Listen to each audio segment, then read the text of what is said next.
बिस्मिल्लाहिर्रहमानिर्रहीम। अस्सलाम वालेकुम व्यूअर्स, उम्मीद है आप सब खैरियत से होंगे। मैं हूँ आपकी होस्ट मुक़द्दस शफ़क़त और आज हम करने जा रहे हैं अब सबसे पहले तो अपने नावल का स्नैक पैक की रीडिंग और उसके बाद आपको दिए जाएंगे एपिसोड। अगर आप हमारे चैनल पर नहीं हो तो सबसे पहले चैनल को सब्सक्राइब करें और बेल आइकन को लास्ट में हिट कीजिएगा। And welcome back to the channel. तो होपफुली आप लोग को काफ़ी एक्साइटमेंट होगी हमारे नावल का सुनने को। तो नावल का नेम भी रिवील कर रही हूँ। नावल नेम है कल्बे ज़र एस कलम उर्दू नावल्स आर्चिव। और होपफुली आपको ये नावल पसंद है। मैं काफ़ी एक्साइटेड हूँ इस नावल को पढ़ने के लिए कि और फिर इस नावल को आप लोगों तक पहुँचाने के लिए। तो मुझे इसके लिए आप सबकी बहुत ज़्यादा सपोर्ट चाहिए, काफ़ी ज़्यादा आपकी लाइक्स कमेंट्स एंड शेयर चाहिए और मुझे उम्मीद है आप सब मुझे सपोर्ट भी करेंगे। तो शुरू करते हैं स्नैक पैक को और अपने नावल को। बिस्मिल्लाहिर्रहमानिर्रहीम। कल्बे ज़र एस कलम उर्दू नावल्स आर्चिव। रात के 10 बजे जब वो कमरे में दाखिल हुई तो वो आज बेड के बजाय बालकनी में बैठा अपने लैपटॉप पर काम करते दिखाई दिया था। आपकी चाय, वो जो इसके लिए चाय का मग लेकर आई थी, इसे देखते वहीं पर आ गई थी। कहाँ जा रही हो? इधर आओ। इसे खामोशी से वापस कमरे में पलटता देखकर उमर ने हाथ के इशारे से अपनी तरफ बुलाया था। ईमान के 2 कदम पीछे लेने पर उमर ने अपना लैपटॉप फिरती से सामने पड़ी मेज पर रखा था और एक झटके से हाथ बढ़ाकर इसे अपनी गोद में गिरा लिया था। सख्ती से इसके पेट के गिर्द अपने बाजू का हजार बांधता वो इसके लिए राह फरार के तमाम रास्ते बंद कर चुका था। आज मुझसे भाग क्यों रही हो? वो इसके सियासिल के बाल कान के पीछे अड़ते हुए इसकी कान की लोका अपनी लाम लबों से छू गया था। इसके इस समझ से ईमान के पूरे बदन में सनसनी सी दौड़ गई थी। नहीं, नहीं तो भाग तो नहीं रही थी वो, मैं तो वैसे ही। आवाज़ में इस कदर बेचैनी को उमर ने वाज़ेह महसूस किया था। तुम जानती हो ना, तुम्हारी इग्नोरेंस में बर्दाश्त नहीं कर सकता। अगर कोई बात है तो मुझे बताओ, लेकिन इस तरह से खामोश तो ना रहो जाना। उमर सती से खुद में बनी थी। इसकी नरम गाल पर अपने दहकते लब रखने लगा था कि वो जो पहले से ही बहुत नर्वस हो रही थी, इसकी इस कदर कुर्बत पर ही कपकपा उठी थी। उमर की गर्म सांसें इसे अपने गाल पर शिद्दत से महसूस हो रही थी। वो मुझे जाना एक काम याद आ गया, मैं अभी आई। इसे अपना आप बेकाबू होता महसूस हुआ था तो उठकर जाने भागने की कोशिश करने लगी, मगर उमर की सख्त पकड़ से इतनी जल्दी रहाई नामुमकिन थी। इसे इसकी पुरतवज सांसें जो इसे अब अपने गर्दन के पिछले हिस्से पर में महसूस हो रही थी, इसे बेकरार सा कर रही थी। नाराज़ हो मुझसे? नहीं, वो अपनी जान छुड़ाने की हाथ उठकर फिर से भागने लगी कि उमर ने इसे कसकर दोबारा से खुद में समेटा था। तो फिर मुझे तुम्हें इग्नोर क्यों कर रही हो ईमान?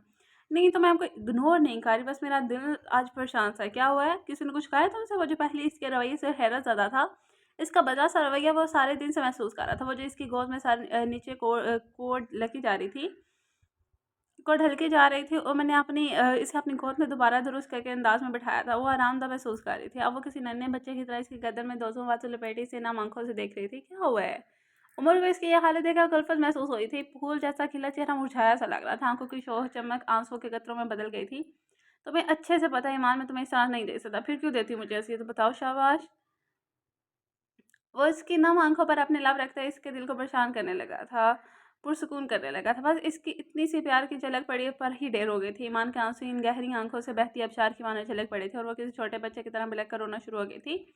वो जो अब इसकी गर्दन में मुंह दिए पुरमसरत महक व बहक सा रहा था, इसके लबों को जाम पीता कि इसकी सिसकियों की आवाज़ से झटके से सारी इसकी गर्दन से उठा के इसकी आंखों में देखा था। उमर, कब से बड़े लहजे में बोले इसने पुकारा था। जी उम्र की जाना। अब इसने नरमी से इसके बात सहला था। प्यार बहन वाली नजर से भुगत देखा था। आप पहले वादा करें, आप गुस्सा तो नहीं करेंगे ना और ना ही परेशान होंगे? ईमान के किसी मासूम बच्चे की तरह अपना आप छोटा सा हाथ इसकी उम्र के हाथ सामने फैलाया था। वादा रहा, आप बोलो भी। उम्र को इसकी ये हालत इस राह में मुतलाब करे। जल्दी से इसके मोमी हाथों पर अपने मजबूत हाथ रखता वादा कर गया था। वो ना मुझे असल में ना वो मुझे क्या मुझे ईमान, इसे अटकता देखकर उमर ने चिढ़ कर सख्ती से कहा था। देखा, आपने वादा किया था, आप गुस्सा नहीं करेंगे। मैं नहीं बता रही आपको, आप तो पहले ही गुस्सा करने शुरू हो गए हैं। मुझे पता है जब मैं बताऊंगी तो आप एक दो जरूर तो लगा ही देंगे। अच्छा सॉरी ना, आप नहीं चलाऊंगा। बोलो भी, अब मुझे बेचैनी हो रही है। मुझे इसकी हालत देखकर घबराहट महसूस कर रहा था। इसे अपने इस अंदाज बोलने पर शर्मिंदगी से हुई थी। तुम बोलो, मैं सुन रहा हूँ, प्रॉमिस सारी बात सुनूंगा। अब इसके खाले से बहते सयाल को साफ करते हुए प्यार से पुचकारा था। मुझे बाबा की याद आ रही है। बस इतना सा जुमला कहते ईमान की आवाज़ दर्द से रन गई थी। इसे अपने गले में शिद्दत से दर्द महसूस हुआ था। दिल के बंद होने को था। इसे अपना आप बेबस महसूस हो रहा था। इतना बेबस कि इसे ये भी परवाह न थी कि जिससे इसने ये बात कही है, कहीं इसके दिल पर इस वक्त क्या गुजर रही होगी। दूसरी जानिब से तसल्ली हमें जवाब न आते देखकर अचानक चेहरा उठाकर अपने माँ हाफिज को देखा, जिसका स्पाट चेहरा हद दर्जा सुर्ख पड़ चुका था। हमारे इश्तियार की आंखों में सुर्खी उतर आई थी, मगर वह अब भी चुप सादे यकटक ईमान की आंखों में देख रहा था। सॉरी, वो आप हर्ट हुए ना, आपको गुस्सा आ रहा है ना? अब उमर को इसकी झामर देखकर बमुश्किल हो रही थी। इसे कुछ कुछ अंदाजा था कि इस रद्द-ए-अमल का, मगर अब उमर के चेहरे को स्पाट तासरात देखकर इसे खौफ सा महसूस हुआ था। नहीं, it's okay, I am fine. वो इसके चेहरे पर से चेहरा हटाता गर्दन मोड़ गया था। देखा, मैंने कहा था ना आप परेशान होंगे, गुस्सा करेंगे। इसका चेहरा अपने नन्हे हाथों से अपनी जानिब मोड़ते ईमान परेशानी से बोली थी। उमर की स्याह गहरी इन आंखों को भरती आंसुओं की चमक देखकर ईमान को शिद्दत से अपनी गलती का एहसास हुआ था। उमर, आप हर्ट हुए हैं मेरी बात से? नहीं, मैं बस हैरत ज़दा हूँ। मेरी इतनी चाहत के बावजूद भी, मेरी कुर्बत के महफूज हिसार में होने के बाद भी तुम्हें अभी भी शख्स की याद आती है। अंदाज शिकवा भरा था। आई एम सॉरी उमर, मैं कसम खा के कहती हूँ, सिर्फ आज है। सॉरी से पहले कभी नहीं आया याद आई इनकी। ये मेरे अख्तियार में नहीं है। वो किसी मुजरम की तरह नजरें झुका के अपने जुर्म के इतराफ़ कर रही थी। इधर देखो मेरी तरफ। उमर ने थोड़ी सी पकड़ कर इसका चेहरा अपने मुकाबल ऊपर उठाया था। इट्स ओके, ये कोई बड़ी बात नहीं है। मैं भी अपने दुश्मनों को हमेशा याद करता हूँ, मगर सिर्फ बदले की नीयत से है। तुम्हारा अब इनसे कोई ताल्लुक नहीं है। तुम मेरी बीवी, और मैं बर्दाश्त नहीं करूँगा कि मेरी बीवी मेरे दुश्मन की याद में रोए। तुम्हारी यादों पर, तुम्हारे आंसुओं पर, तुम्हारी सोचों पर। सिर्फ उमर अहमद का कि इसका लहजा हमार से भरा था। इसके सर किस्म के लहजे से कही गई बात पर ईमान की रीढ़ की हड्डी में सनसनाहट हुई थी। एक वादा करो मुझसे, अगर तुम्हें इनकी याद आएगी तो तुम रोगे नहीं। मैं ये हरगिज़ बर्दाश्त नहीं करूँगा कि तुम मेरी माँ के मुजरिम की याद में रो। अगर तुम्हें रोने का हक है तो सिर्फ मेरे लिए। तुम्हारा हंसना, तुम्हारा रोना, तुम्हारा जीना और तुम्हारा मरना सिर्फ और सिर्फ मेरे लिए हो। वो इतना कहता जुनूनी अंदाज में ईमान के होठों पर झुकता इसकी सिसकियों को उम्मीद में दबा गया था। वो जो कुछ देर पहले गुस्से की लहर रगों में दौड़ी थी, अब इसको काबू होते ना देखकर वो ईमान के होठों पर शिद्दत से बरस रहा था। मैं खुद की सांस बंद होती महसूस करती, वो अपने छोटे-छोटे हाथों से इसके पहाड़ जैसे चौड़े चूल्हे पर मुक्के बरसाने लगी थी, पर इसे पीछे ना हटा पाई थी। कहाँ वो तवाना मजबूत कैसे थी जिस्म वाला मर्द, और कहाँ इसके मुकाबले में सूखी सी टहनी लग रही थी। उमर को जब इसकी सांसें मद्दम होती महसूस हुई तो खुद पर काबू पाते कब से इसके लबों पर झुका सर उठाया और हमारा आलूद आंखों से नम आंखों में झांका। वादा रहा ईमान, सिर्फ और सिर्फ आपकी। आज के बाद कभी नहीं रहूंगी। बोझल सांस होती सांसों से वो मुश्किल बोल पाई थी। कुछ देर पहले मुरझाया सा चेहरा अब खिला सा पुरसुकून लग रहा था। जाने उम्र की तवज्जो का असर था या इसकी गुर्बत का मान, वो जो इसे अपनी गोद में बिठाए हर थोड़ी देर बाद पूछ रहा था। कभी इसके लबों को चूमता तो कभी इसका गाल को सहलाता, कभी इसकी आंखों पर लब रख देता तो कभी इसके हाथ की अंगूठों पर ले जाता, टांगों पर ले जाता। छोटी छोटी शरारतें करता, इसे कप कपाने पर मजबूर कर रहा था। आप उदास तो नहीं है ना मुझसे? दिल को हल्का कर लेने के बाद अब ईमान को इसकी फिक्र लाहक होने लगी थी। कहीं वो इसे रूठ तो नहीं गया? नहीं, तुम्हें पता है मैं छोटी छोटी बातों पर उदास नहीं होता। वो दोबारा इसके होठों पर झुकने ही लगा था कि वहाँ सख्ती से ऊपर हाथ जमाते ही वही रो गई थी। वो भी इरादा फिलहाल के लिए तरकता सीधा होकर बैठ। तुम्हें पता है ईमान, तुम्हें मुझे इस चांद जैसे लगती हो। मैंने हाथ की उंगली से आसमान पर चमकते चौधरी चांद की तरफ इशारा करते हुए कहा। वो जो अपनी पूरी आबोताब आपके साथ चमक रहा था, तो मुझे इस चांद जैसे लगती हो। जैसे चांद रात के अंधेरे को अपनी रोशनी से चमकाता है ना, वैसे ही तुम मेरे लिए इस अंधेरे दिल को ना रोशन कर दिया। तुम मेरे लिए कल्बे ज़र साबित हुई हो, जिसने मेरे कंदन दिल को सोना बना दिया। जिसके होने से मुझे अपनी ज़िंदगी में चमक महसूस होती है, जिसके होने से मुझे अपना आप कीमती महंगा सा लगता है, जिसकी मौजूदगी मेरी रूह को जवान रखे हुए है। और गहरी रात में इसे अपनी गोद में कस कर दबाए अपनी मोहब्बत का इजहार किया जा रहा था। और वो यकटक आंखें इसके चेहरे पर जमाई से सहार का दिल जमी से सुनी थी। आपको पता है उमर, मेरी ज़िंदगी में आने वाले पहले मर्द आप हैं, जिसे मैंने दिल से चाहा है, और आखिरी भी, जिसे मरते दम तक चाहूँगी। मेरा खुदा गवाह है, मैंने उमर अहमद के अलावा किसी को नहीं चाहा, ना कभी किसी के बारे में सोचा, ना ही कभी सोचूंगी। वो अपने अल्फाजों से उमर को मान बख्शी इसके गले से लिपट गई थी। उमर ने इसे होद में समेटते शिद्दत से इसे अपने मजबूत बाजों में भींचा था। और हाँ, एक और बात। कोई जरूर याद आने पर वो एक झटके से उमर के से पीछे हटती, अपने रवायती अंदाज में वापस आई। बेचैनी इस रात तो कहीं दूर जा सोया था क्या? वो हैरत ज़दा सा अभी से देख रहा था। सबसे पहले आप सुबह जाकर इस चूहिया को ऑफिस से निकालेगी। कौन चूहिया? अचानक से बदलते मौजूद पर इसे समझना है कि वो किसकी बात कर रही थी। वही जो मेन एंट्रेंस पर मैडम बन के बैठी होती है। तो मेरी पर्सनल सेक्रेटरी की बात कर रहे हैं। पर्सनली सिर्फ सेक्रेटरी। जलन का साथ होती ईमान ने उमर के अल्फाज की दुरुस्तगी की थी। दुरुस्ती करना लाज़िम समझा था। हाँ, वही इसने भी बेगम के हाँ में लाइक दी, क्योंकि हालात पहले ही कशीदा होते दिखाई दे रहे थे। इस वक्त कुछ भी कहना शहद के छत्ते में हाथ देने के बराबर था। बस जो कहा है वही करेंगे। आप मुझे नहीं पसंद वो छुछुंदर। ईमान ने नाक मुँह चढ़ाते हुए नापसंदीदगी का इजहार किया था। तो भाई हमने कौन सा इसका रिश्ता लेने काम करती है, करने तो हमारा क्या जाता है। इससे उमर अब इसके अंदाज से महसूस हो रहा था, मेरा ही तो जाता है सब कुछ, बस कह दिया ना। अब वो वहाँ काम नहीं करेगी तो नहीं करेगी, आप इसे कल ही फारिग करेंगे। अच्छी नहीं लगती वो मुझे, वो हर वक्त आपके आगे पीछे घूमती रहती है। उमर को इसका ये अंदाज दिलकश सा लगा था। इसकी बीवी पहली बार इसके लिए अपनी पॉजिटिवनेस ज़ाहिर कर रही थी। तो मेरी बीवी जेलस हो रही है क्या? वो हमारे तजस्से से इससे पूछ बैठा था। जेलसी क्या होती है? मैं झल बुन जाती हूँ जब कोई लड़की आपकी तरफ आंख उठा कर भी देखती है तो। आंखें ना नोच लो, मैं इसकी ढाई मैं बता रही हूँ, वो सिर्फ आपको ताड़ने आती है। आपके ऑफिस में काम वगैरह से कुछ नहीं करना आता। इसके खुलकर जलन के इजहार करने पर वो जो कब से लाम पीछे अपनी हंसी दबा रहा था, वे साथ मुंह फाड़ कर कहकर हवा में बुलंद हुआ था। वो जब हंसता तो हर शय अपनी जगह पर थम सी गई थी। चांद की इस चांदनी में इसका चेहरा जो पहले ही चमक रहा था, मजीद पूर के शेर दिखाई दे रहा था। वो जो आंखें बंद की अपनी ही धुन में चेहरा ऊपर उठाए हंस का दौरा हुआ जा रहा था। अचानक से चीख की आवाज पर चौंका था। हाय, मैं मर गई। हाँ, उमर अपनी हंसी को मुस्कुराहट में बदलता सवालिया नजरों से ईमान की जानिब देखने लगा, जो अब पूरा का पूरा मुंह खोले आंखों में हैरत से देख रही थी। क्या? मुस्कुराहट होता दबाते इसने बदलते तासरात को भगोर देखा था। डिम्पल ईमान के बाद हैरत में डूबी थी, क्या वो इसके बेजोड़ अल्फाज पर चौंका था। हाँ ना, डिम्पल देखा मैंने, ये रहा। ईमान उछलकर इसकी गोद में सही होकर बैठी, इसके बाएं के दरमियान में उंगली रख गई थी। हाय मैं कुर्बान जावा मेरा डिम्पल वाला मियाँ। क्या उमर को इसके अंदाज में फिर से हंसी आई थी। इसकी हंसी को तब ब्रेक लगी जब क्लिक की आवाज़ से हल्की चांदनी की रोशनी में फ़ोन के फ्लैश की लाइट जगमगाई थी। ये क्या था? वो सवालिया नज़रों से अपनी बीवी को देख रहा था, जो मुस्कुराती हुई इसे रश भरी निगाहों से देख रही थी। ये बहुत ही खूबसूरत मंजर था, जिसे कैमरे की आंख महफूज कर चुकी है। आपको पता है किसी ज़माने में मैं दुआएँ किया करती थी कि अल्लाह जी मेरे मियाँ, मेरे जो सैयाँ जी होंगे, इनके गाल पर डिंपल पड़ता हो। हाय मिल गया डिंपल वाला। वो शोख अंदाज़ में मुस्कुराती शर्माती दोनों हाथ चेहरे पर जमा गए थे। उमर को इसकी मौजूदा दिमागी हालत पर शक हुआ था। वो अभी तक नहीं समझ पाया था कि वो कहना क्या चाह रही है। शायद इसे खुद भी मालूम नहीं था कि हुआ क्या है। ऐसे क्या देख रही है मुझे? हाँ, कसम बड़े प्यारे लग रहे थे। फिर से हँस के दिखाए ना ज़रा। वो भी इसके दोनों गालों से पकड़ती हँसाने की कोशिश करें। कौन? मैं? उमर की इस बात का तजुर्बा था। और वो हँसा कब था? हाँ ना, अभी आप हँसे। ईमान की याद हानि कराने पर सोच में पड़ गया। हाँ, वो हँसा था। वो ज़िंदगी में पहली बार मुँह फाड़ कर कहका लगाकर हँसा था। ईमान ने फ़ोन की जगमगाती स्क्रीन, इसकी आंखों के सामने की जो मंज़र इसने देखा, इसकी आंखें हैरत से खुल गई थी। सामने इसका मुस्कुराता सा चेहरा था। इसके गाल पर पड़ता गहरा खड्डा खूबसूरत चौदहवीं की रात में चेहरे को चार चाँद लगा गया था। वो परेशान था, कभी फ़ोन की स्क्रीन को देखता तो कभी अपनी बीवी के चेहरे को, वो जो इसके पहली बार हँसने पर खुशी से नहाल हुई पड़ी थी। और वो तो बस इसी सोचों में गुम था कि वो हँसा तो हँसा कैसे? क्या ये सब ईमान की बदौलत था, जिसे कल्बे ज़र बना चुकी थी? बाएँ गाल पर पड़ता डिंपल इसके पुरकशिश चेहरे को मज़ीद हसीन बना रहा था। अपनी ही तस्वीर को देखते इसके दिल में बेसाख्ता माशाल्लाह कहा था। और यकदम ईमान के हाथ से फ़ोन रखते इसे अपनी गोद में उठाया था। इंतहाई जुनूनी अंदाज में बालकनी का मिरर वॉल को दिखलाता कमरे की जाने बैठ गया था। वो इसे अपनी क़ुर्बत का मान बख्शना चाहता था, जो इसकी ज़िंदगी में बहार बनकर आई थी। उमर ने ईमान के कमरे में लाते नरमी से बेड पर लेटाया और इसके चेहरे पर झुकता चला गया था। इसके अलावा ईमान को होठों पर आहिस्ता से मस हुए थे। इसकी धड़कनें थमी थीं। उमर ने ईमान के निचले होंठ को हल्के से काटा, फिर नरमी से चूमा था। वो अपनी आंखें बंद की इसकी कुर्बत को महसूस कर रही थी। इसने ईमान के लबों को शिद्दत से चूमा तो इसके होंठों से हल्की सी सिसकी निकली थी। उसके होंठों को चूमते हुए अब इसकी गर्दन की सफ़र तय कर रहा था। उमर ने इसकी शहरक पर हल्के से दांत काटे तो वो बेबस होती मजीद इसे लिपटी थी। ईमान के गर्दन पर उमर के लबों का लम्स इसे बेचैन कर रहा था। उमर ने इसके गर्दन पर नरमी से बोसा देते हुए अपने हाथों से इसकी कमर पर फेरना शुरू किए थे। वो बगैर किसी मज़ाहमत के उमर का साथ देने लगी थी। उमर ने नरमी से ईमान की गर्दन को अपने लबों में दबाया था। अब इसके लब गर्दन से होते हुए ईमान के कंधों पर जा बजा लम्स छोड़ रहे थे और हर लम्हा इसे अपनी मोहब्बत के लम्स से भर रहा था। ईमान का जिस्म कँपकँपाने लगा था और इसकी सांसें बेतरतीब हो गई थी। उमर ने नरमी से इसके कमीज का बटन खोले और इसके सीने की जानिब झुक था। इसके अलावा ईमान को सीने से अपने सीने के वस में रेंगते महसूस हो रहे थे। इसके इस कदर पुरशिद्दत लम्स ख्वाब बेकाबू सी हो रही थी, जिसे उमर ने बड़ी महारत बिस्तर के साथ पिन कर रखा था। वो अपनी टांगों को ईमान की टांगों में फंसा, इसके हाथ उसकी कमर के नीचे ले जाते हुए इस पर अपना पूरा वजन डाल चुका था और अब इसके सीने पर जा बजा अपनी मोहब्बत के लिए सांस छोड़ रहा था।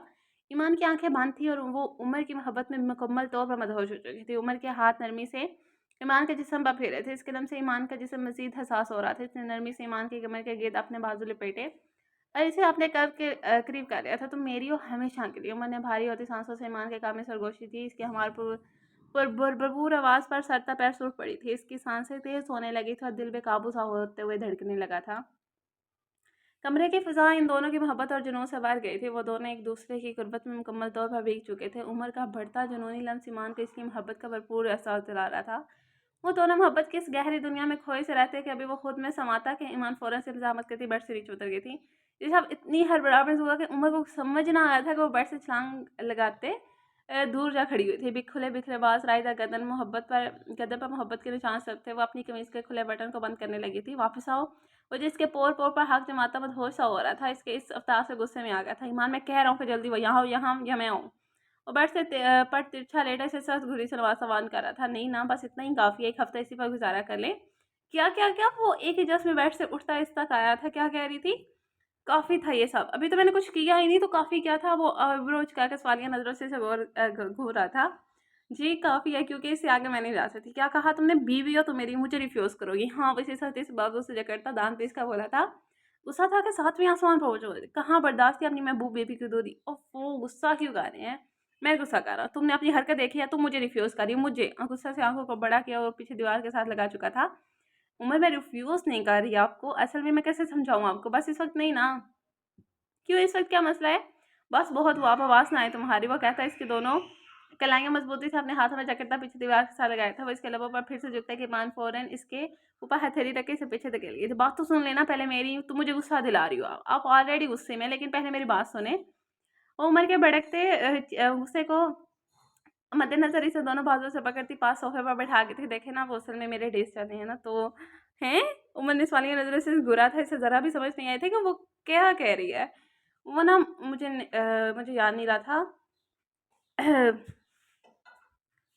I am period days. वो काम खुदा घर में तेज बोली, जिसके पास बैठे उम्र के चेहरे की हवाइयाँ उड़ी थी। वो मुँह खली से अजीब नज़रों से देख रहा था। क्या हो गया? ऐसे तो ना देखा, मैं दुनिया की पहली डिक्की जिसे हुए हैं।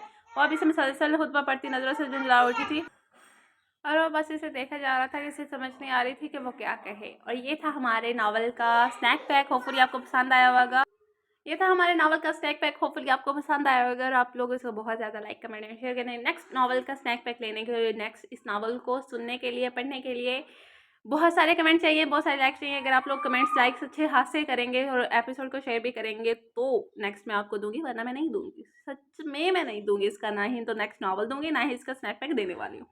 सो आप अपने टारगेट को कंप्लीट करें, इसको ज़्यादा से ज़्यादा शेयर करें, ज़्यादा से ज़्यादा लाइक करें, ज़्यादा से ज़्यादा कमेंट करें और उसके बाद फिर मैं ये नावल अपलोड करूँगी। ओके, तो शुरू करते हैं। इनकी शादी का 1 हफ्ता गुजर चुका था। ज़ियान ने वलीमे के अगले दिन से ही ऑफिस ज्वाइन कर लिया था। इस पूरे हफ्ते में इनके दरमियान गुफ्तगू ना होने के बराबर थी, जिसमें ज़्यादा हाथ मनाहिल का ही था। और इसके उठने से पहले इसके कपड़े वगैरह सब निकाल कर अलार्म सेट करके कमरे से निकल जाती और रात को इस वक्त कमरे में घुसती जब जिस वक्त वो सो चुका होता था। इस पूरे हफ्ते में इसका क़याम सोफे पर था। वलीमे की रात के बाद वो इसे छुपी छुपी फिरी थी। न जाने से क्या हुआ था, इसके इतने करीब कैसे सो गई थी। जब भी अपने बालों में इसका लम्स महसूस करती तो दिल अलग ही अंदाज में धड़कने लगता था।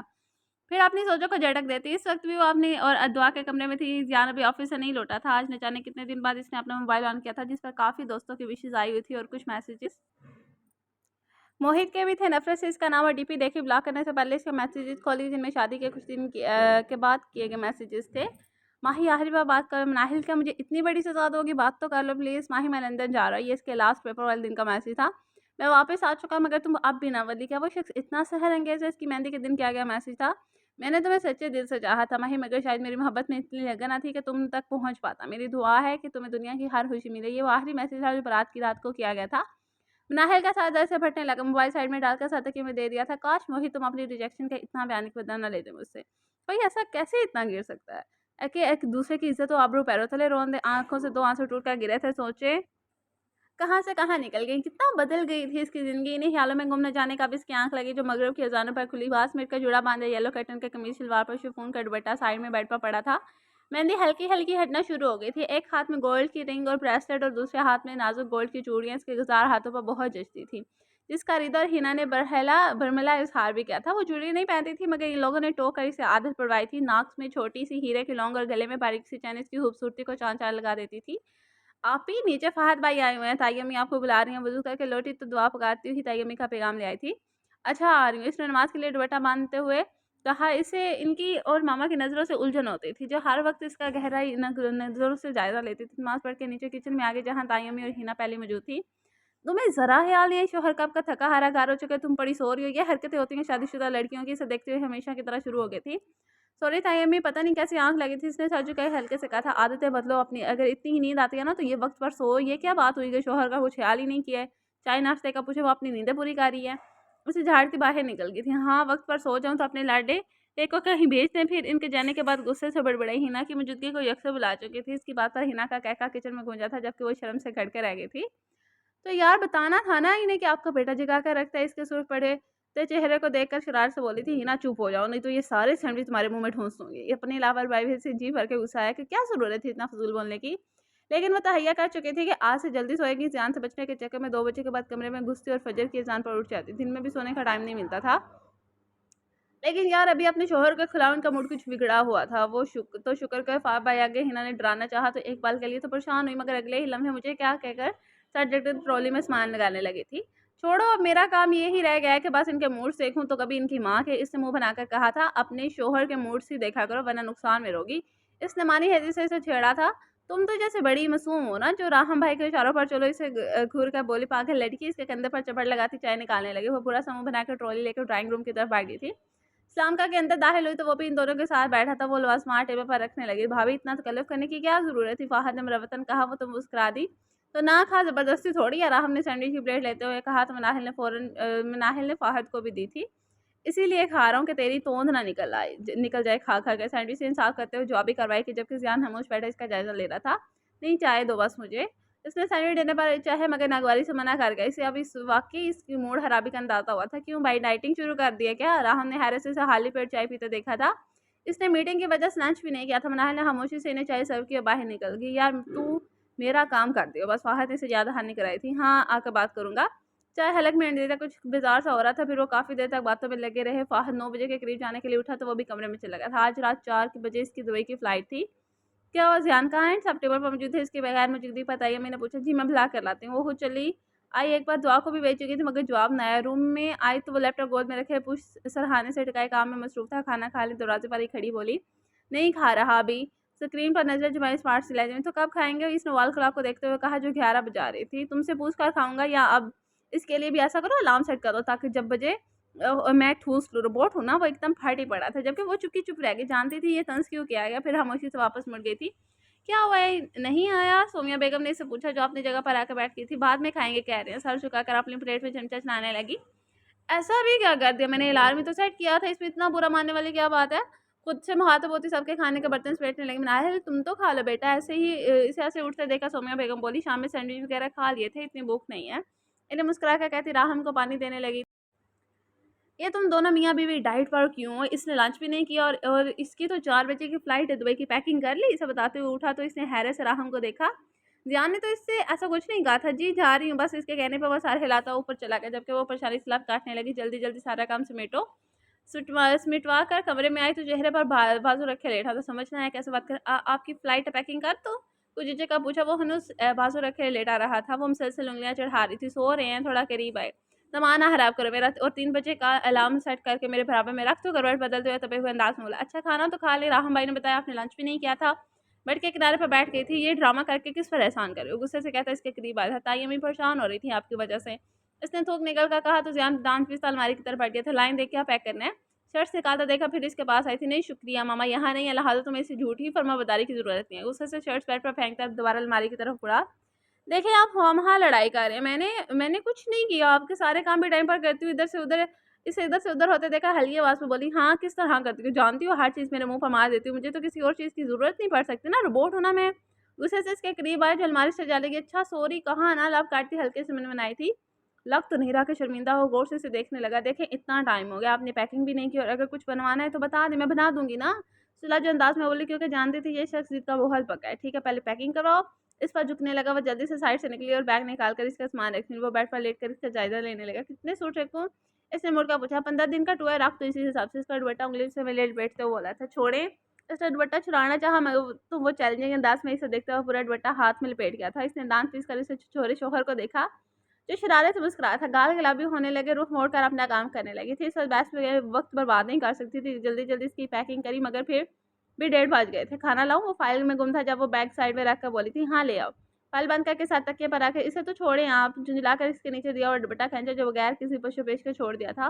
वो ओढ़कर बाहर निकल गई थी। इसे पिछले 2-3 दिन से गुस्सा चढ़ा था जिसकी वजह से वो उसकी नज़रों से दूर होने में लगी रहती थी। इसे तब चढ़ने लगी थी कि जिसका इज़हार वो आज कर गया था मगर इसकी मासूमियत पर पिघल भी गया था जो इसकी ऊँची आवाज़ पर डाल दी जाती थी।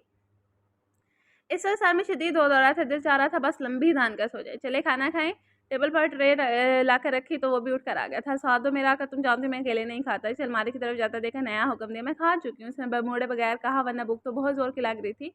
फिर भी आओ। अपने महसूस लहजे में कहा तो वो गुस्से से इसके बराबर में आकर बैठ के, अब क्या अपने हाथों से खिलाऊं खुद को? देखता पाकर चिढ़ कर बोली, आइडिया बुरा नहीं है वैसे। मुस्कुरा कर कहता खाना खाने लगा। क्या हुआ खा क्यों नहीं रही? इसे ऐसे ही बैठा देखकर पूछा। स्पून नहीं है इसने मुंह बनाकर कहा। लो मुँह खोलो। पुलाव भर के स्पून इसके आगे किया था। नहीं खा ले मैं ले आती हूँ। उसने जीजा का मना करना चाहा मगर सियान इसके मुँह में दे चुका था। फिर एक चमचा अपने और फिर इसके एक इसके मुँह में देता रहा और वो हैरत से इसे देख रही थी। बस पेट भर गया मेरा। नज़रें नीचे करके आहिस्ता से बोली तो इसने ट्राइफल का बाउल उठा लिया। ये कौन खाएगा? इसकी तरफ चम्मच बढ़ाया। नहीं आप खाएँ, मैं नहीं खा सकती। वो उठने लगी तो ज़ियान वापस बैठाया। एक स्पून तो लेना पड़ेगा। इसने बेबसी से दे देखा और एक चमचा लेकर उठ गई। ये पहले चमचे में मिर्चें कहाँ से आ गई थी? बाउल वापस रखते हुए इसे छेड़ा तो वो तब कर इसे देखती कमरा समेटने लगी थी। इसके रेडी होने तक इसकी चीज़ें सेट करती रही। अब इसे सख्त नींद आती। मेरी टाई बांधो चलो जल्दी। टाई गले में लटकाया। अपनी पीए को टेक्स्ट कर रहा था। मुझे नहीं आती बांधनी। इसने झट से इनकार किया। तो कुछ आता भी है या नहीं? इसे घूर कर मोबाइल बेड पर डाला और मिरर में देखकर टाई बांधने लगा वो। नींद भरी आंखें लिए बैठी थी। ये तुम्हें इतनी नींद क्यों आती है? जब मैं ऑफिस से आया था तुम तब भी सो रही थी। इसके हमारे आंखों में अपनी सी आंखें गाड़ते हुए बोला था। इंसान हूँ मैं और रात के 3 बजे सोने का ही वक्त होता है, इसमें मोबाइल वगैरह उठाते देखा, गुस्से से बोली थी। मगर आप पूरी रात जागने की आदत डालो, इसे कुछ भी कहने का मौका दिए बगैर इस पर जो कहता है। इस बार इसके लम्स भी इतनी शिद्दत थी जिसे मनाहिल ने बखूबी महसूस किया था। ख्याल रखना अपना, और वापस आऊँ तो सोफे पर सोती नजर ना आओ। आहिस्ता से इसके कान में सरगोशी करता अपना लम्स इसके पास छोड़ गया था और वह अपने दिल की धड़कनों को काबू करती बेड पर बैठ गई थी। हाथ खुद ब खुद लबों तक पहुंचे तो ये अपनी कैफियत से घबराती सुर पर्दा चेहरा तक के छुपा गए थे, जिसमें भी जियान हैदर की खुशबू आ रही थी। आंखें खोल कर तकिया देखा जो जियान का ही था, फिर दोबारा आंखें बंद करती नींद की वादियों में उतर गई थी। मोहित, मुझे तुमसे बात करनी है। वो दोनों इस शहर के मशहूर रेस्टोरेंट में लंच कर रहे थे। हाँ बोले, मोबाइल से नजर हटा के से देखा। पिछले 1 हफ्ते से काफी बेचैन सा था। मनाहिल ने इसके मैसेजेस सीन करके से ब्लॉक कर दिया था। इस तरह मोबाइल में घुसे रहोगे तो कैसे करूंगी, रूठ कर बोली तो मोहित ने भी मोबाइल टेबल पर रख दिया था। अच्छा आप बोलो। इसे गौर से देखने लगा। पर्पल टॉप और जींस में बहुत प्यारी लग रही थी। मोहित, क्या तुम किसी किसी को और को पसंद करते हो? दिल पर पत्थर रख इसकी आंखों में देख कर पूछा तो वो एक पल के लिए सुन हो गया, फिर फौरन नजर चुरा गया था। नहीं क्यों? दिल में उठती ठेसों को नजरअंदाज करके आम से लहजे में कहता अपनी प्लेट में सॉस डालने लगा था। तो फिर मुझे इग्नोर क्यों करते हो तुम? बहुत कब से कहा था। मोहित को इसकी हालत पर तरस आने लगा। वो इसे क्यों दुख दे रहा था? तुम तो मेरी सबसे अच्छी दोस्त हो ना, तुम्हें क्यों इग्नोर करने लगूंगा? हल्की सी स्माइल पास की। मुझे तुम्हारी दोस्त नहीं बनना।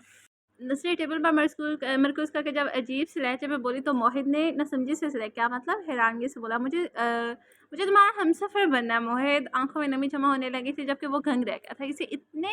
इससे इतने वाज़ेह इज़हार की तवक्को नहीं थी, जबकि इसकी खामोशी पर रामीन की आंखों की लड़ियों की सूरत आंसू गिरने लगे थे। रामीन, तुम प्लीज़ खुद को संभालो। इसकी हालत देखा फौरन इसके हाथ पर अपना हाथ रखा। इसके लम्स में उम्मीद सी थी। रामीन ने गौर से देखने लगी। मैं मामा से बात करूंगा, मुझे कुछ टाइम दो, इसने स्पॉट से लहजे में कहा, जबकि रवीन खिल उठी थी। इसे यकीन आया कि वो शख्स इसका भी हो सकता है। मुस्कुराते हुए तकती चली गई थी जबकि मोहित कहीं और ही गुम था। तुम मेरी ना हो सके मगर हमेशा मेरे सामने तो रहोगे। तुम्हें देखकर मेरे दिल में मौजूद तुम्हारे नाम का फूल जिंदा तो रहेगा ना। तस्वर में अपने महबूब से हमकलान होता रामीन को मुस्कुरा कर देखने लगा था। घर आई तो अब्दाल और ईशा आए हुए थे और ईशा जियान को आ गए 8 दिन हो चुके थे, जिसका फायदा उठाते अब्दाल हैदर पैलेस आ गया था, वरना जियान की मौजूदगी में इसकी यहाँ आने की हिम्मत ना होती थी। ओहो! आज तो बड़े-बड़े लोग आए हैं। रमी ने अब्दाल को देखकर छेड़ा था। तुम बताओ कहाँ गायब थी? मेज़बानी का हुनर नहीं आता तुम्हें? अब्दाल ने इसे गुरजा तो वो खिलखिला कर हँस दी। आज इसका मूड बहुत ही खुशगवार था। ज़ियान कॉल करता है यहाँ? ईशा ने मनाहिल को ट्रॉली लाते देखा। फ़ायका बेगम से पूछा। नहीं बेटा, जब गया था तभी फ़ोन किया था बस। उन्होंने कुछ अफसुदा होकर कहा। मुझे तो करता रहता है। इससे मुस्कुरा कर कहा। अब्दाल की नज़रें इस परी पैकर पर थी जो नज़रें झुकाए सबको सर्व कर रही थी। आप भी बैठे हमारे साथ? इसने लौज मारा के जाता देखकर अब्दाल ने गहरी नज़रों से इसका जायज़ा लेते कहा। इसके बाद पर ईशा ने नागवारी से अपने भाई को देखा। वो एक लम्हा भी इसे अपने सामने रखने की कायल न थी। मनाहिल बगैर जवाब दी वहां से निकलती अपने रूम में चली आई थी। जिया ने जाने के बाद एक बार भी फोन नहीं किया था। इसे परवाह नहीं थी, मगर अब भी ईशा की बात सुनकर गुस्सा जरूर आया था। मुझे क्या, महबूबा इनकी दिन रात इसके साथ लगे रहे। गुस्से से बड़बड़ाई मोबाइल चेक करने लगी जब ही कमरे में ईशा चली आई थी। क्या मुझे क्या, महबूबा इनकी दिन रात इसके साथ लगे रहे। गुस्से से बड़बड़ाई थी मोबाइल चेक करने लगी जब ही ईशा कमरे में चली आई थी। मगर इसे ज़ियान के बेड पर इस्तहक़ाक़ से लेटा देखकर झल कर राख हो गई थी। वो कहाँ शेयर कर सकती थी ज़ियान को किसी के साथ। जबकि इसे देखकर मनाहिल ने अपनी नागवारी छुपाते उठ बैठी थी। कुछ चाहिए? इसने आम से अंदाज में पूछा तो ईशा को लगा वो इससे मजाक उड़ा रही है। तुम होती कौन हो मुझसे पूछने वाली? कम से कम तुमसे इजाज़त लेने की ज़रूरत नहीं। वो फंकारी उठी थी। तो यहाँ क्या कर रही हो? फिर जाओ यहाँ से। या नागवारी से कहते हुए अपने साबका अंदाज में लौट कर बाहर मोबाइल की तो तरफ मुतवज्जा हो गई थी। तुम्हारी औकात ही क्या मुझे यहाँ से निकालने की? ज़ियान ने मजबूरी में तुम्हें अपना नाम दे दिया है तो ये समझ रही हो कि इसकी हर चीज़ पर तुम्हारी हुकूमत है। तनाती हुई करीब आई और तुमसे हराना अंदाज में कहती मनाहिल को देखने लगी। मुझे ऐसा कोई शौक लाहक नहीं है। जो चीज़ मेरी है इस पर हक जताने की मुझे क्या ज़रूरत है? बेतासर अंदाज में कहा अलना कि दिल चाह रहा था धक्के देकर इसे दफा करते। याद रखना कुछ नहीं है तुम्हारा। इसके दिल में मैं हूँ और इसके कमरे भी मैं ही हूँ कि तुम जैसी करैक्टरलेस लड़की बीवी नहीं, इसके लिए सिर्फ एक मजबूरी है। तंजिया अंदाज में बोली जबकि इसकी घटिया बात पर मनाहिल का चेहरा सुर पड़ गया था। मेरी तरफ से भाड़ में गई तुम और तुम्हारा ज़ियान है तो जो चाहे करती फिरो। मुझे ना कल परवाह थी और ना ही आज और ना कभी होगी। ना ही मुझे अपने करैक्टर का सर्टिफिकेट तुम जैसे घटिया लोगों से चाहिए। इसलिए दफ़ा हो जाओ यहाँ से। और इंतहाई ज़ब्त से कहती से इसकी औकात याद दिला गई थी। यू विल हैव टू पे मनाहिल हैदर, मैं इतनी आसानी से तुम्हें नहीं छोड़ूंगी। नफरत से इसे देखती तन फन करती कमरे से निकल गई थी। इसके जाने के बाद वह बेड पर ढेर हो गई थी। इस वक्त दिल चाहा किसी ऊंचाई से जाकर छलांग लगा ले या इन लोगों को मुंह बंद कर दी जो इसे किसी पल का चैन नहीं लेने दे रहे थे। बाबा ये आपने क्या कर दिया? मेरे साथ क्या सारी जिंदगी में बेगुनाह होकर कसूरवार ठहरा हो जाऊंगी? वो सिसक उठी थी अपनी बेबसी पर। इसका मोबाइल कब से बज रहा था। सर उठाकर देखा तो ज़ियान कॉलिंग लिखा आ रहा था। इसने नफरत से इसके नाम को देखा और मोबाइल पावर ऑफ कर दिया। था। बेटा तुमसे बात हो रही है ज़ियान की? वो अबरार साहब के कमरे में बैठी इनकी दवाइयाँ चेक कर रही थी। जब उन्होंने पूछा वो नजरें चुराती महज सारी लागत थी। तो देखो मेरी तरफ उन्होंने पहचाने से कहा तो इसने नज़र उठा के इन्हें देखा। खुश इनके सवाल पर हल्का सा मुस्कुरा के साथ जगह गई। इन्हें क्या बताती कि इसके दिल पर क्या बीत रही है। खुश रहो हमेशा, 1-2 दिन में आ जाएगा। इसका साथ थपकते प्यार से बोले थे। आप ही सियान भाई की कॉल है। वो दुआ अपने मोबाइल लेकर इसके पास आई क्योंकि वो इन दोनों ज़्यादातर अपना मोबाइल ऑफ ही रखती थी या इसकी कॉल्स अटेंड नहीं करती थी। इसने घबरा कर पापा को देखा, जाओ बेटा बात कर लो। उन्होंने प्यार से कहा तो गुलाब काटती झिझकते हुए दुआ से मोबाइल लेकर दुआ और अपने मुश्तरका कमरे में आ गई थी। हेलो पे तासे लहजे में कहती से सुलगा गई थी। फ़ोन क्यों ऑफ है तुम्हारा और मेरी कॉल्स क्यों नहीं अटेंड कर रही? हाँ, इंतहाई इस लहजे में इस्तफ़सार किया तो इसे अपने अंदर एक लावा पकता महसूस हुआ। मैंने देखा नहीं, फ़ोन शायद चार्ज नहीं, आप बताएँ? क्यों फ़ोन किया है? बहुत अज़ब से बोली थी। मर्ज़ी मेरी, जब भी जी चाहे फ़ोन करूँगा। अब मेरी कॉल को इग्नोर करी तो तुमसे आकर पूछ लूँगा। इसे वार्न करते हुए बोला, जो कब से ज़ब्त किए खड़ी थी यकदम ही गुलाम नहीं हूँ आपकी, जो आप सबके हुक्म पर नाचती फिरो नहीं करनी मुझे आपसे, बात समझ आई आपको? गुस्से से चीखती तो ज़ियान ने कहा से फ़ोन उठाकर देखा, तो तुम्हारे स्क्रू तो मैं आकर टाइट करता हूँ, डोज़ मिले तो बहुत दिन हो गया ना, तभी इतना मुँह चौड़ा करता हूँ आकर बंद।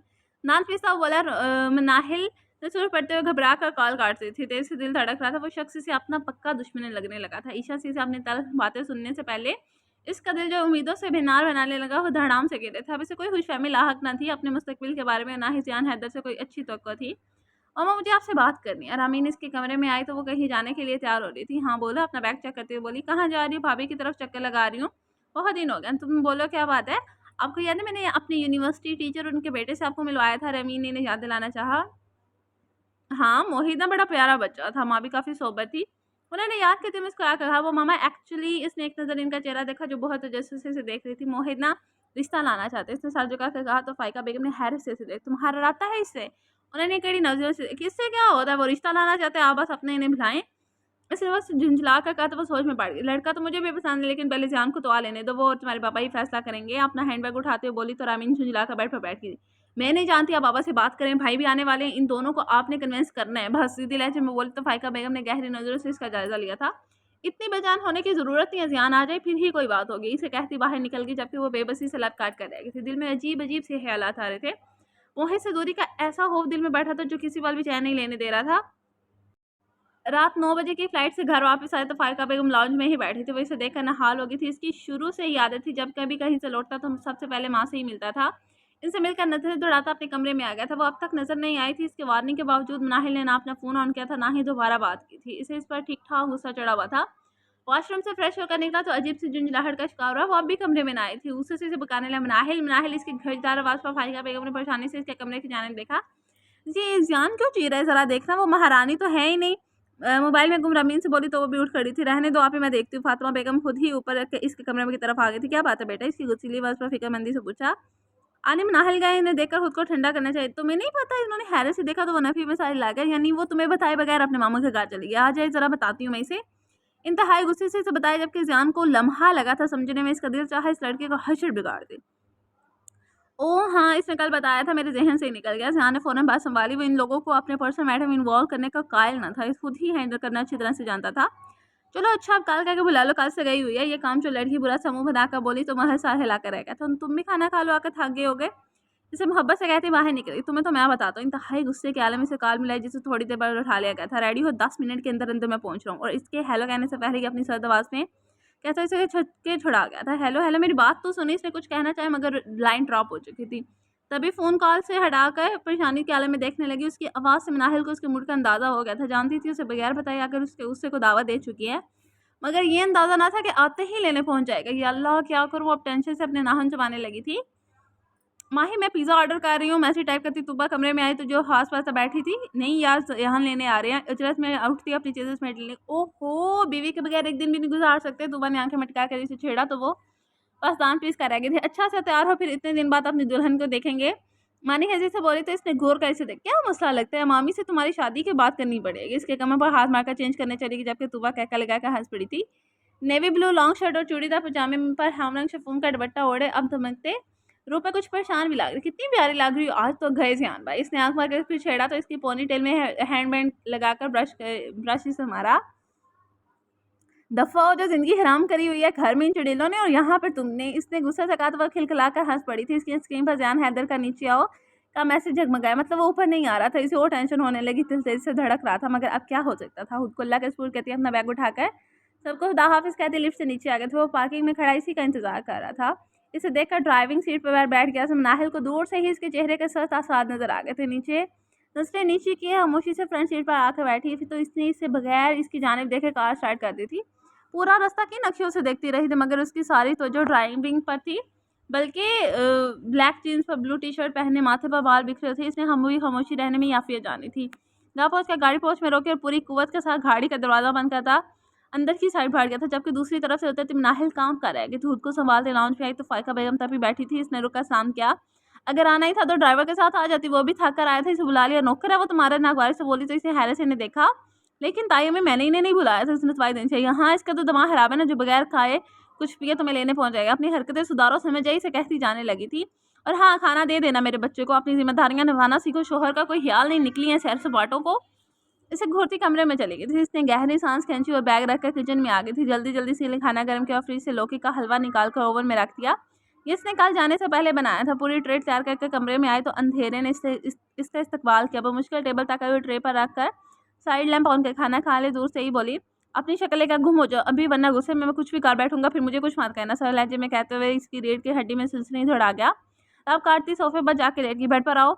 वहीं लेटे लेटे नया ऑर्डर दिया गया। वो खामोशी से लेटी रही। जान ने रूह मोड़कर इसको देखा, जो अपनी जगह से हिली तक न थी। वो गुस्से से उठकर इसका करा इसके नाजुक वजूद को अपनी बाहों में उठा गया था और यकदम ही हैरान परेशान हो गई थी। इससे पहले वो मज़ाहमत करती से बेड पर लाकर पढ़ चुका था। सूट पड़ता चेहरा लिए फौरन पीछे हुई थी। आइंदा मुझसे पूछे बगैर घर से कदम भी बाहर निकाल तो टांगे तोड़ दूंगा। आई समय सस्ती से इसकी थोड़ी पकड़ का झटका दिया तो वो भी आउट ऑफ कंट्रोल हो गई थी। क्यों क्यों नहीं जा सकती? गुलामों, आपकी खरीद कर आए हैं जो आपके इशारों पर चलूंगी। नमी को पीछे धकेलते गुस्से से बोली तो जियान ने सस्ती से इस बात से पकड़ के खींचा था।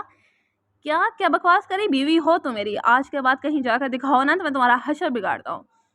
दहाड़ता वो बोला, क्योंकि इसके तेवर देखा दिमाग से मजीद घूम गया था। क्या मतलब कहीं गई? कहाँ गई थी मैं? अपने मामू के घर भी जाना भी पर बंदी है। ओ, आप समझ आई। आप तो आपको सच है कि मैं कहीं और निकल जाती हूँ। इस शौक से निकल कर इस अंदाज में बोलते जियान ने ना समझी से देखा। मैं भी कहूँ, इतनी इंक्वायरी की क्या वजह है? जियान हैदर खिगा की इज्जत बचाने के लिए मुझ जैसी को जब गले का तोक बना सकते हैं तो मुझे मेरे बॉयफ्रेंड से मिलने से क्यों नहीं रोकेंगे? अपनी जात की दजियां उड़ाती अंदाज में बोली। जियान को लगा किसी ने खोलता हुआ पानी इसके ऊपर अंडेल दिया हो। मन्ना है जियान हैदर का हाथ उड़ा और कमरे में जोरदार थप्पड़ की आवाज गूंज उठी थी और झटके से बैठ पा गिरी थी। चेहरे पर हाथ रख के सुन सी घिरी रह गई थी। सिर्फ गाल ही नहीं बल्कि पूरा वजूद ही सुन होता महसूस हुआ था। इसी शख्स से इंतहाई रद्दमल की तो ना थी। आंसू खुद ब खुद गाल पर फिसलते चले गए थे। मना किया था पहले भी कि नहीं करना ऐसी बातें, तो क्यों करती हूँ? इसे दोनों कंधों से पकड़कर झुंझोड़ डाला था। वो खुद इसकी बातों पर अब तक सख्ते में था। अपने रद्द-ए-अमल पर इसे कोई अफ़सोस न था। वो बस खामोशी से आंसू बहा रही थी। मन इसकी हालत को देखकर इसे गल पर रखना चाहा, मगर इसने इंतहाई गुस्से के आलम में इसे धक्का दिया था। नफ़रत है मुझे आपसे, शदीद नफ़रत। आपकी वजह से तमाशा बन गई मेरी ज़िंदगी। आपके इस एहसान ने मुझे सांस लेना मुश्किल कर दिया। क्यों की आपने मुझ जैसी करैक्टरलेस से शादी? बोलें क्यों की? वो चीख उठी थी। आंसू मुसलसल आंखों से बह रहे थे। क्या बकवास कर रही है? मैं क्यों किसी पर एहसान करने लगा? नागवारी से इसे देखता करीब आया, उठकर कमरे से जाने लगी। एक कदम भी बाहर नहीं निकालोगी तुम। इसका हाथ पकड़कर रोता है, इसे झटके से छुड़ाया था। आइंदा मुझे छूने की कोशिश भी मत कीजिएगा। ये शादी जिस तरह आपके लिए मजबूरी है, इसी तरह मिली रज़ा मैं समझौते के भी कायल नहीं हूँ। आप मुझे छोड़ना चाहें तो अभी छोड़ सकते हैं। हाथ की वो से आंसू रगड़ती कड़े दिल से बोली थी। जियान की आंखों में यकदम ही खून उतर आया था। झटके से पकड़कर इसे खींचा। अच्छा, अभी तो छुड़ाना चाहती हूँ मुझसे? अब छुड़वा कर दिखाओ। जुनूनी लहजे में बोला तो वो ख्वास ख्वासा से देखने लगी। वो अचानक ही इसके चेहरे पर जो क्या था, वो परिंदे की तरह इसकी बाहों में फड़फड़ाने लगी थी। प्लीज़ आप इससे नहीं कर सकते। इसे खुद को बेड पर पटकता देखा बेबसी से बोली थी, मैं ऐसा ही करूँगा क्योंकि तुम आसान ज़बान में समझने वाली नहीं हो। सर लहजे में कहते इसकी तरफ बड़ा। वो हथेलियों के बल किस्ती पीछे होने लगी थी, लेकिन जिया ने इसका दुपट्टा खींचकर दूर फेंका और इसका पैर पकड़कर अपनी जानिब खींचा था। आपने वादा किया था, आप मुझे वक्त देंगे। आंखों में आंसू लिए इसने मन्नत करने लगी थी, जो धीरे धीरे इसके वजूद पर काबू हो रहा था। इस बकवास के लिए टाइम दिया था मैं कि मुझसे आज़ादी मांगने लगो। सख्ती से इसका जबड़ा पकड़ कर बोला तो इसकी चीख निकल गई थी। I am sorry please. हिचकियों से रोती मिन्नतें करने लगी थी। जिया ने चेहरा उठाकर इसे देखा, जो आंखें बंद की बहुत बेबस सी लगी थी। चेहरे की एक तरफ इसकी उंगलियों के निशान सब थे। लब से दूर हट गए। इसके हटते ही तीर के तेज से बेड से उतरी थी। मनाहिल जियान हैदर, इट्स लास्ट वार्निंग। एक एक लफ्ज़ चबा कर वार्न करता। एक नज़र इस पर डाल के कमरे से बाहर निकले, क्योंकि इस वक्त वो अपने गुस्से और जज्बात को काबू करने के लिए इससे दूर जाना जरूरी था। वो सिसकती हुई खुद को बेड तक घसीट लाई थी। खाना टेबल पर वैसे ही पड़ा था। अपनी कलाइयों को देखा जो बिल्कुल सूख हो रही थी। इन्हें देखकर और शिद्दत से रोना आने लगा। आंसू रगड़ती उठकर वॉशरूम चली गई थी। मुंह धोकर वापस आई और वहीं बेड पर लेट गई थी, क्योंकि दोबारा सोफे पर सोने की गलती नहीं कर सकती थी और जानती थी वो भी इतनी जल्दी वापस नहीं आएगा। मगर नींद तो इसी को सूरत नहीं आनी थी। दिल अब तक खौफ से बुरी तरह धड़क रहा था। आओ बेटा बैठो, मुझे बात करनी है। जैन के कमरे में आया था। मुर्तज़ा साहब वहीं मौजूद थे। वो भी बैठ गया। रामीन का रिश्ता है, वो संडे को आना चाह रही। इसने मुर्तज़ा साहब को हैरत से देखा था। कौन लोग हैं? मुझे पहले इंक्वायरी तो करवाने थे। फायका बेगम ने भी जाने से बेटे को देखा था। अरे रामीन की यूनी के प्रोफेसर हैं, मैं मिल चुकी हूँ पहले भी इनसे, इसे मुतमईन करना चाहता है। ठीक है, आप रमीन से पूछ लीजिएगा, अगर लोग ठीक लगे तो मैं अपने तौर पर मालूमात करवा लूँगा। इनकी बात से मुत्फिक हुआ तो मुर्तज़ा साहब भी सर हिला गए थे। तुम शायद मिले हो फ़ाइज़ा से और इसके बेटे मोहित से, शादी में आए थे, उन्होंने इसे याद दिलाना चाहा। हाँ, याद तो है, मिल लेंगे।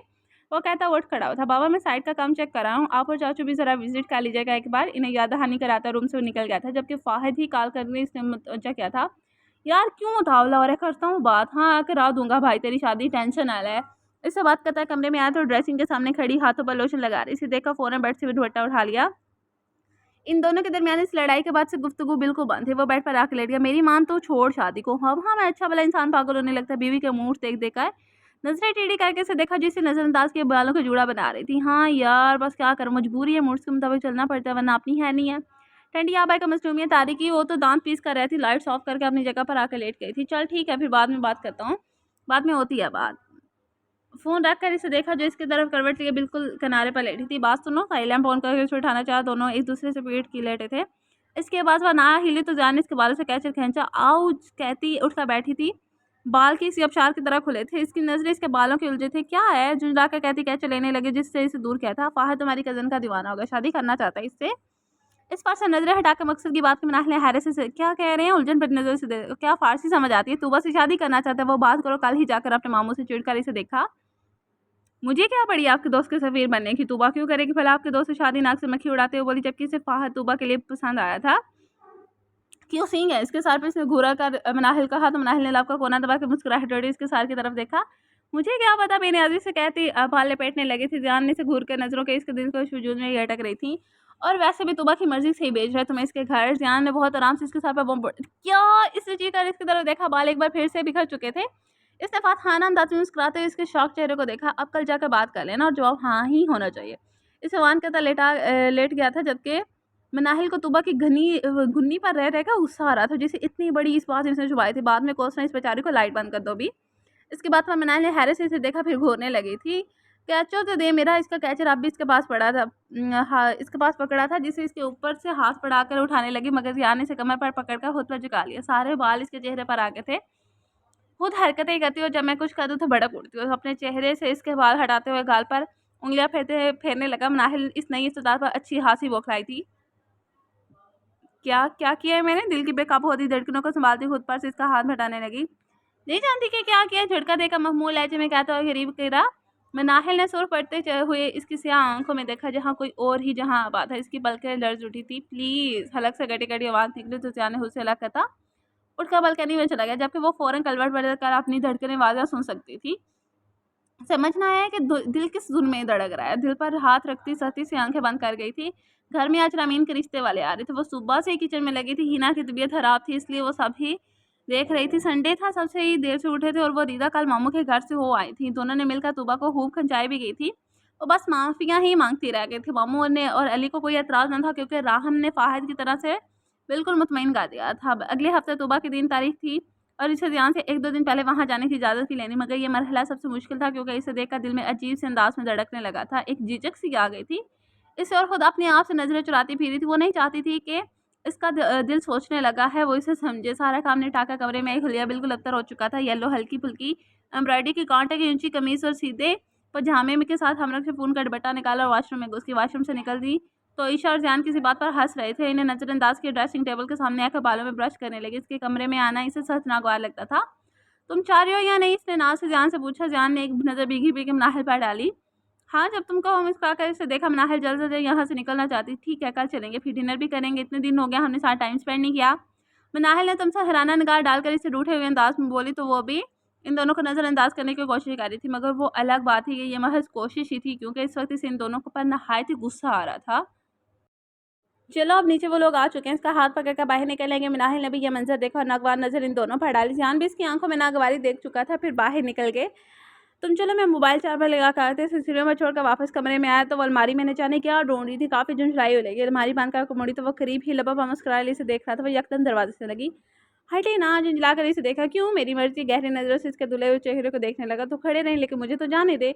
इसका हाथ हटाना चाहिए, मतलब मैं अकेला यहाँ हूँ, जबा तो करूँगा। दांत पीस कर इसकी लिट खींची। आउच, क्यों, वो आपकी इशू कहाँ मर गई है, इसने बुरा समूह बना कर कहा। तो वो हकैका लगा कर हंस पड़ा, जबकि वो हफत का शिकार हुई थी, खुद को मलामत करने लगी थी।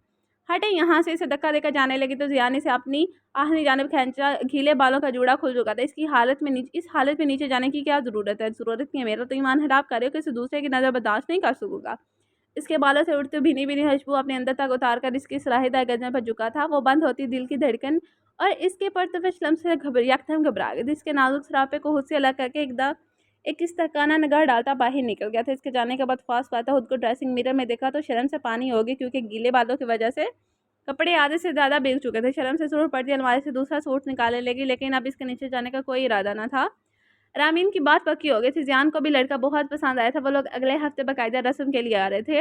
इसे बस इतनी ही मालूमात मिली थी। इसे भी परवाह नहीं थी कि वो किससे और कब शादी कर रही है, मगर एक बात की इत्मीनान ज़रूर था हुआ था कि वो अब इस घर में नहीं रहेगी। न जाने क्यों रामीन ने हमेशा इसे अपने मुखालिफ ही समझा था, हमेशा इसे हसद की थी, लेकिन इसे ना तब परवाह थी और ना ही अब। इसके अपने बहुत मसाइल थे। आज सुबह के दिन तारीख थी। राहम रिदा हिना और सोमिया बेगम के साथ पहुंच चुका था, जबकि वो दोनों बहनें कल से यहीं मौजूद थी। आज इसने पर्पल कलर के पैरों तक आती फ्रॉक पहनी थी। बालों का मैसी बन बनाया हुआ था। नजरें हाँ थोड़ी देर बाद एंट्रेंस पर उठ रही थी, जिसकी ना चाहते हुए भी मंतजर थी। वो अब तक ना आया था। इसे खुद पर गुस्सा आने लगा। बोला, वो क्यों इंतजार कर रही है? झुंझला कर अली को बुलाने इसके कमरे में चली थी। क्या बात है, बाहर इतने लोग, अहम लोग आए हुए हैं, तुम यहाँ खड़े अब तक कपड़े सेलेक्ट कर रहे हो? कमरे में आती मनाहिल ने से छेड़ा, मगर वो हनूज इस तरह खड़े कपड़े इधर उधर करता रहा। अली क्या बात है? मनाहिल ने इसका अंदाज ठीक ना लगा। कुछ नहीं यार, इसने टालना है। मैं कुछ नहीं है। तुमने मुझे चच्ची जान से बात करने के लिए क्यों रोका था? गौर से इसे इसके चेहरे के साथ देखने लगी। वो बहुत उदास लगा था। मैं अपने माँ बाप का सर झुकता नहीं दे सकता, नाहिल ने सिंदूक भरे लहजे में कहा। क्यों झुकेगा? इनका सर भरा सर भगा कर थोड़ी लाओगे। घूर कर बोली तो अली ने भी से घूरा था। मैं अपनी फैमिली की इज्जत, अपने वकार का तमाशा नहीं चाहता। तुम जानती हो वो एक मिलियनेयर की बेटी है और मैं एक छोटे से अपार्टमेंट में रहने वाले शख्स से खुद से बांध कर इसके साथ इतनी बड़ी जाति नहीं कर सकता। वो खूबसूरत है, पढ़ी लिखी है, हर चीज़ इसके पास है। इसे तो कोई भी शानदार शख्स मिल जाएगा।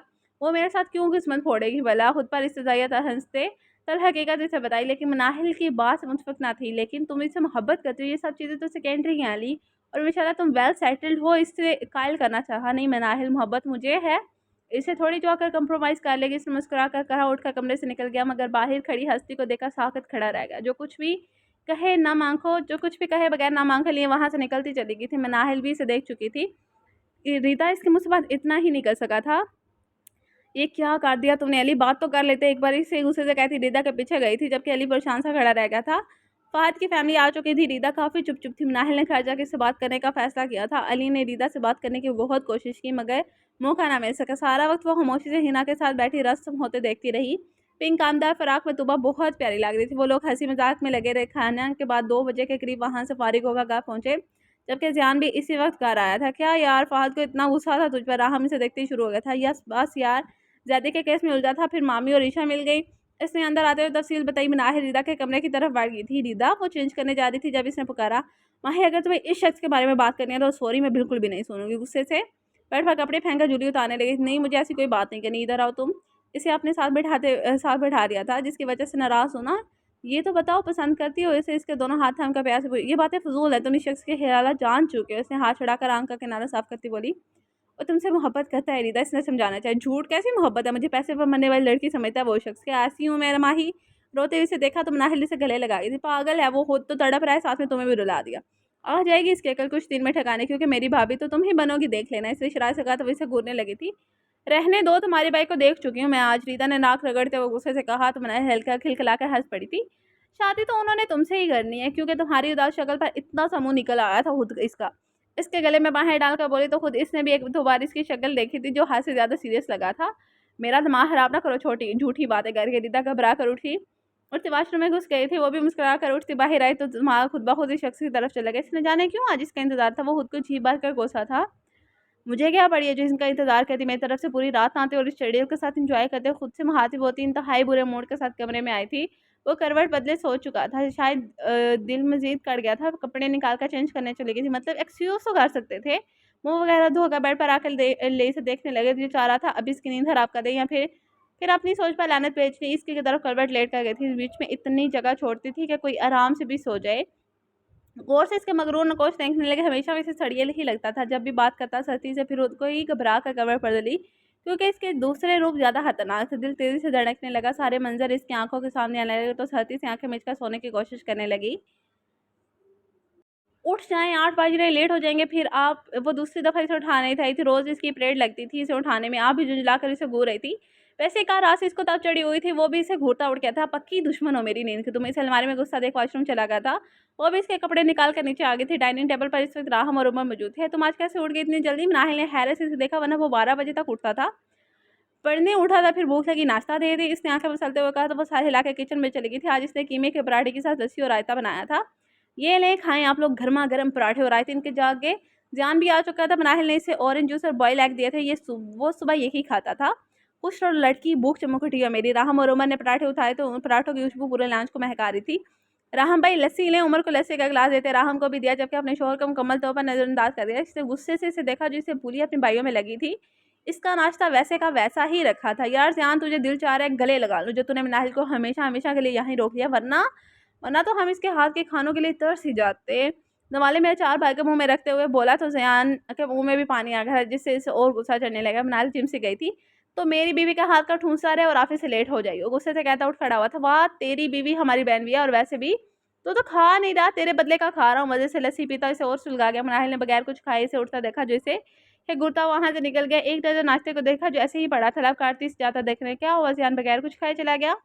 ताई अम्मी ने नाश्ता ऐसे ही पड़ा देकर इसे पूछा। चाह तो वो भी उठकर आई थी।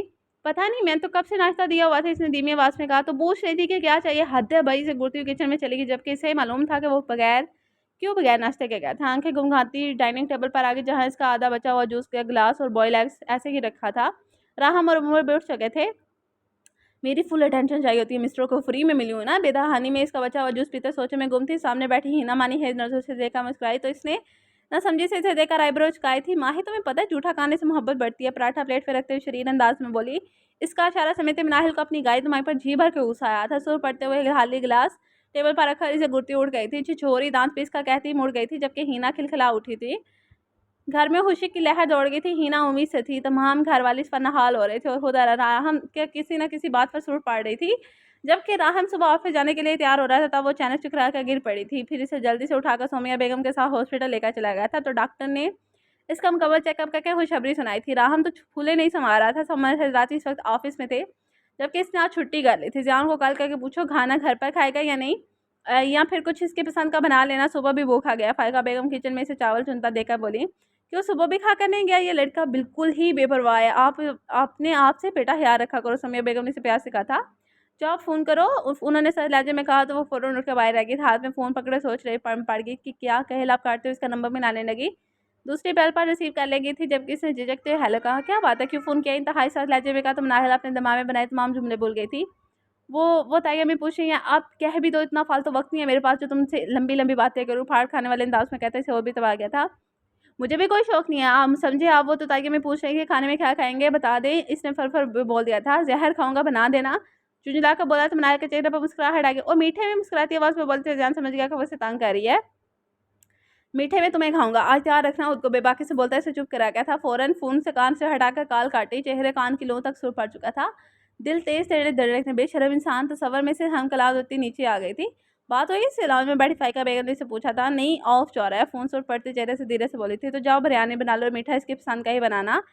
इसे लगा कि अभी वो यहाँ से ना गई तो इसका चेहरा सारे राज अफशां कर देगा। तेज़ कदमों से चलती किचन में जा गई थी। फिर सारा वक्त रीदा और सोमिया चाचे के साथ किचन में ही लगी रही थी। घर के मर्द हजरात भी आ चुके थे। शगुफ्ता बेगम भी मिठाई के साथ पहुंच गई थी। सारी खवातीन लाउंज में ही बैठी थी। हिना बेटा बस आराम करना सबसे ज़्यादा तुमने, फातिमा बेगम ने शीरी लहजे में कहा था। हाँ भाई, आजकल की लड़कियां तो वैसे भी नाजुक बहुत हैं। फायका बेगम को रामीन की डाइटिंग से भी बहुत चिढ़ थी, इसलिए इससे एहतियात का कहा। वो शर्मीली मुस्कुराहट लिए बैठी थी। मनाहिल सबको चाय सर्व करने लगी थी।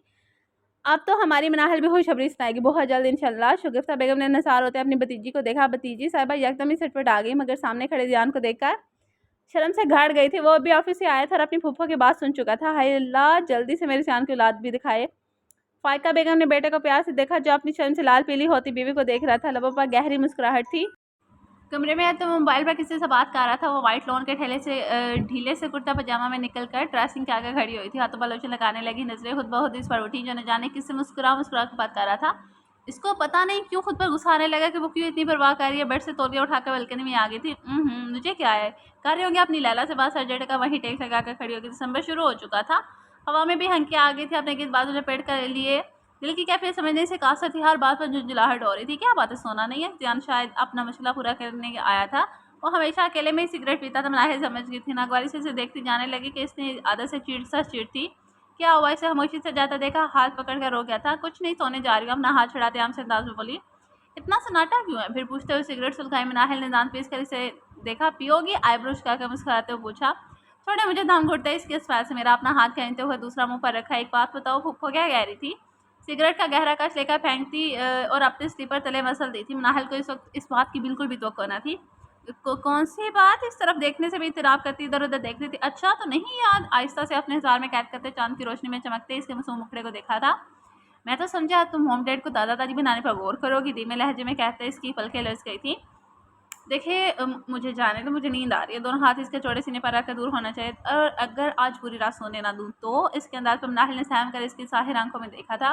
मुझे कोई शौक नहीं है जागने का, आप जागे। अपनी महबूबा के साथ इसे नजर चुराती दांत पीसते हुए बोली तो ध्यान का कहकर लगा कर हंस पड़ा था। नॉट अ बैड आइडिया, लेकिन कभी कभी बीवी को भी टाइम देना चाहिए। मुस्कुराते हुए इसे सुलझा गया था। तो इस नजर से देखते इसका हंसा तो नहीं। और सुबह क्या हरकत की थी? यकदम इसे याद आने पर इसे घूरा था। क्या किया है मैंने? इसने ना समझी से इसे देखा और कुछ याद आने पर बहुत मुश्किल से मुस्कुराहट हो गई, जो कि ज़ियान देख चुका था। मन इसके बालों से हैंड वैंड खींचते हुए एकदम इसका चेहरा करीब किया। तुम नाहिल का दिल धड़का। तुम मेरी हो, तुम्हारी तवज्जो भी मेरी। अब मुझे इग्नोर करने के बारे में सोचना भी। मास्टर लहजे में कहते इसे सुनकर कहते इसे अपने दिल की धड़कन बंद होती महसूस हुई थी।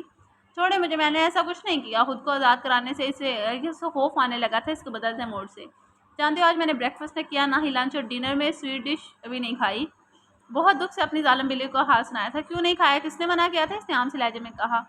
हाँ सोच रहा हूँ स्वीडिश चख ही लूँ। इसे गहरी नजरों से देखते हुए छोड़े तो आप मुझे, मैं लेकर आ रही हूँ। चुन जाके इसे धक्का दिया जो गोंद बनकर चिपक गया था। जाने की क्या जरूरत है? I love strawberries. इसकी बात पर मनाहिल ने समझी से देखा, मगर ज़ियान बहुत जल्द मतलब समझा गया था। वह झटके से दूर हुई थी। अपनी तहाई छिछोरे और बेहुदा इंसान है। कान के लो तक सूट पड़ती आस्तीन से अपने लब रगड़ कर अंदर आ गए थे। जब ज़ियान भी इसके पीछे कमरे में आया था और इसे कमर से पकड़ कर अपने साथ बेड पर गिरा लिया था। मुझे ऐसे शरीफ इंसान से बाला पड़ गया है जब भी ना जायज़ फ़ायदा उठा रही हो। दोनों हाथ ऊपर करके जकड़ गया था। मनाहिल ने थूक निकलते हुए आंखें झपक कर इसे देखा। नहीं मैंने तो नहीं, इसने सफाई देनी चाहिए, बल्कि चेहरा बिल्कुल अनारी हो रहा था। जा बजा अपनी छाप छोड़ता चला गया। इसे धक्का देकर दूर भागने लगी, जबकि इसने पकड़कर इसकी गुदगुदी शुरू कर दी थी। वो इस हमले के लिए तैयार न थी। एकदम हंसी का दौरा पड़ा था। नहीं प्लीज़ ध्यान, अच्छा सॉरी। अपनी खिलखिलाहटों को काबू करते इसे रोकने की कोशिश कर रही थी। चेहरे से लग रहा था अभी खून छिलक उठेगा। ज़ियान रोक कर इसे देखने लगा, जो हंसते हुए आंख का किनारा साफ कर रही थी। इसकी महरूती उंगलियों में अपनी उंगलियां जाली में नाहिल की हंसी को एकदम ब्रेक लगा था। कितना जुल्म कर रही हो? कुछ अंदाजा इसके महमूल लहजे से निगाहों और गहरी निगाहों से नाहिल का दम खुश्क होने लगा था। देखे 3 बज रहे हैं, आपने ऑफिस से लेट हो जाएंगे, मुझे भी सोना है। नजर चुरा कर इसकी उंगलियों में उलझी अपनी उंगलियां आजाद करती उठी।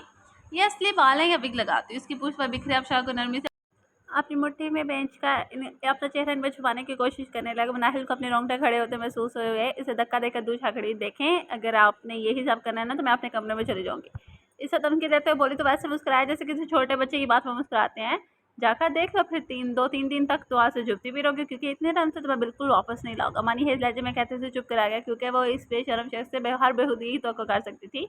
गुस्से से अपनी जगह आई और बिल्कुल कोने में करवट बदल कर लेट गई थी। माशाल्लाह मेरी भी तो मेरी बातें समझने लगी है। कहकर लगा कि मुझे तंग करने का इरादा तो करके खुद भी अपनी जगह पर लेट गया, जबकि वो दिल ही दिल में इसे बेहुदा कहना नहीं भूली थी।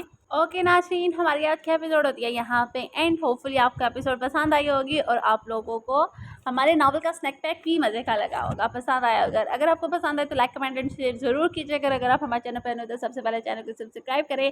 और अब चलते हैं कमेंट्स की जानिब। तो आज जिन्होंने कमेंट किए मैं उनका फर्स्ट ऑफ ऑल सबसे पहले तो आप सबका शुक्रिया अदा करना चाहती हूँ।